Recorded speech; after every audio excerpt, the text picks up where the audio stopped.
There's no feeling more intense than starting over.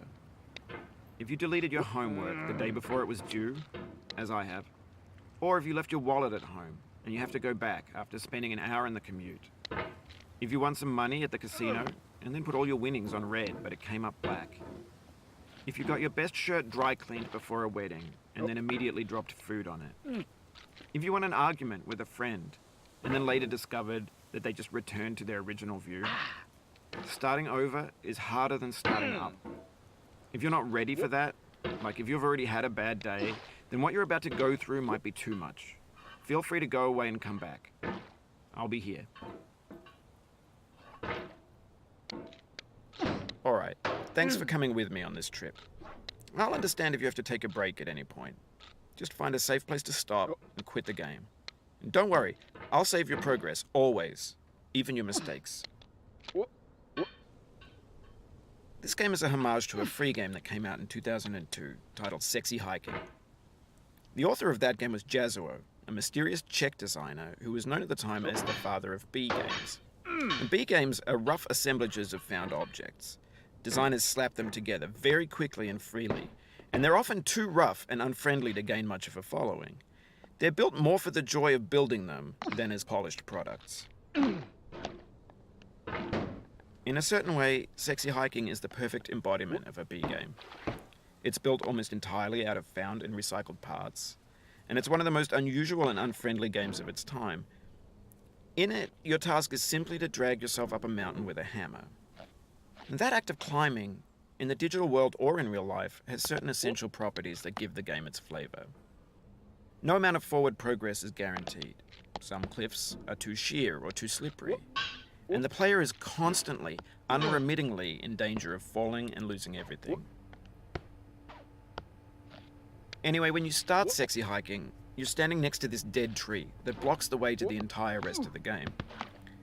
It might take you an hour to get over that tree, and a lot of people never got past it. You prod and you poke at it, exploring the limits of your reach and your strength, trying to find a way up and over. And there's a sense of truth in that lack of compromise.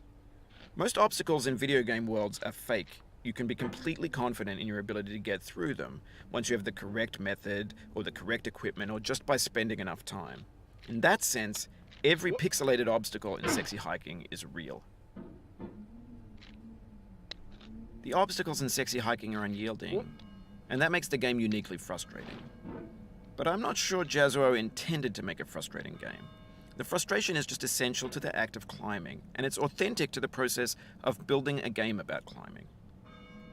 A funny thing happened to me as I was building this mountain.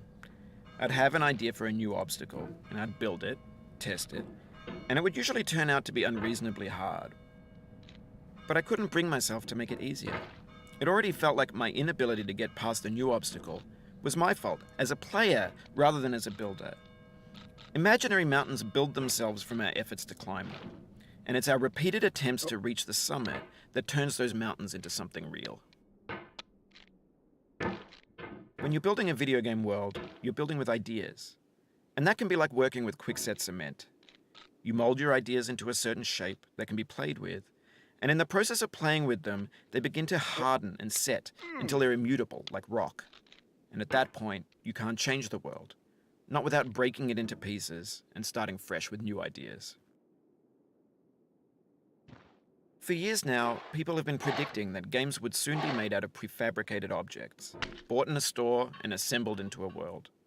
And for the most part, that hasn't happened, because the objects in the stores are trash. I don't mean they look bad or that they're badly made, although a lot of them are.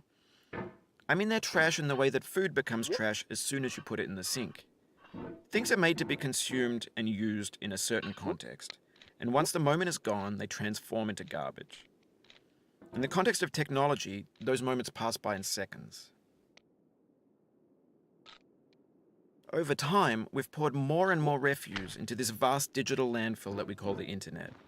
It now vastly outnumbers and outweighs the things that are fresh and untainted and unused.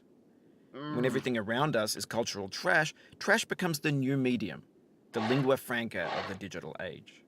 And you can build culture out of trash, but only trash culture.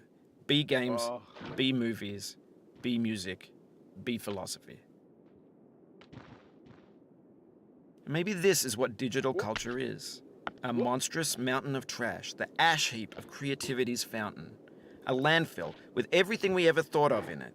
Grand, infinite, and unsorted. There's 3D models of breakfast, Gen X's fanfic novels, scan magazines, green screen Shia LaBeouf, banned snuff scenes on LiveLeak.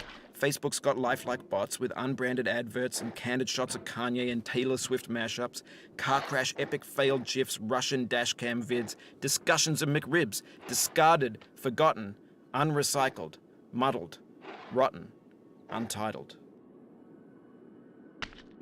Everything's fresh for about 6 seconds, until some newer thing beckons, and we hit refresh. And there's years of persevering, disappearing into the pile, out of style, out of sight. In this context, it's tempting to make friendly content that's gentle, that lets you churn through it but not earn it. Why make something demanding if it just gets piled up in the landfill, filed in with the bland things? When games were new, they wanted a lot from you. Daunting you, taunting you, resetting and delaying you. Players played stoically. Now everyone's turned off by that. They want to burn through it quickly, a quick fix for the fickle, some tricks for the clicks of the feckless. But that's not you, you're an acrobat. You could swallow a baseball bat. Now I know, most likely you're watching this on YouTube or Twitch, while some dude with 10 million views does it for you, like a baby bird being fed chewed up food. That's culture too. But on the off chance that you're playing this, what I'm saying is, trash is disposable, but maybe it doesn't have to be approachable. What's the feeling like? Are you stressed? I guess you don't hate it if you got this far. Feeling frustrated? It's underrated. An orange is sweet, juicy fruit locked inside a bitter peel. That's not how I feel about a